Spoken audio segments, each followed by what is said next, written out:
Reading a pesticide label can be confusing with all the information they contain. Here are some tips for understanding and finding the information you need on that label.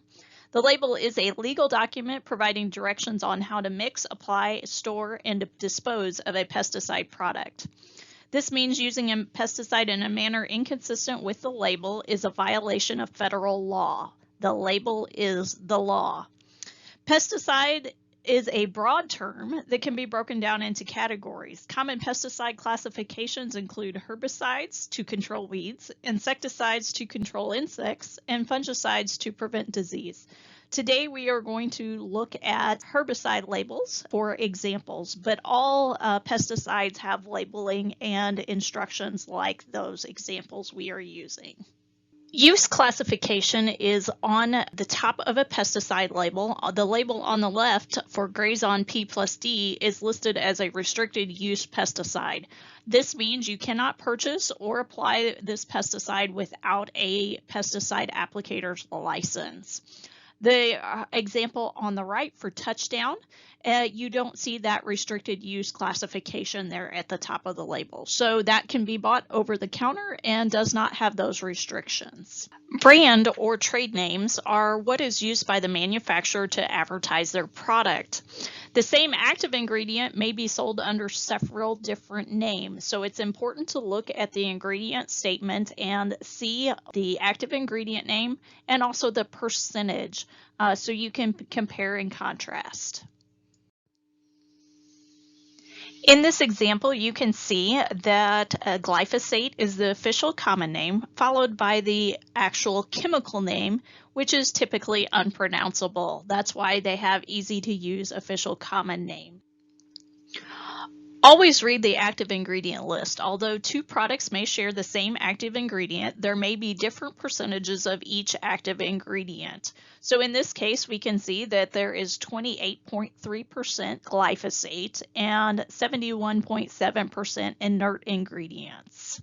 The EPA registration and establishment numbers are located on the front of the label. The registration number is one of the pieces of information that must be included in the records you keep when applying restricted use pesticides. Emergency information and first aid procedures, along with emergency contact numbers for the product manufacturer, will be found on the label. The label will contain signal words varying in severity from caution to warning to danger poison. They also have precautionary statements that provide information about hazards to humans, domestic animals, and the environment, as well as storage and disposal information.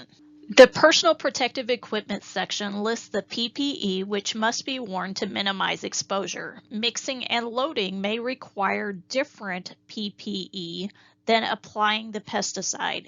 These statements indicate the minimum amount of protection that must be worn when using the product. This can be found on the front of the label, like in this example, or in other areas of the label. So be sure to read all the label to find what you need. Labels contain directions for use. Remember, the label is the law. It includes what pests are controlled, where the product can be used, how to apply and how much to apply, when the product should be applied, how often to apply the product, and how soon the product can be used or eaten after application. That's the pre-harvest interval.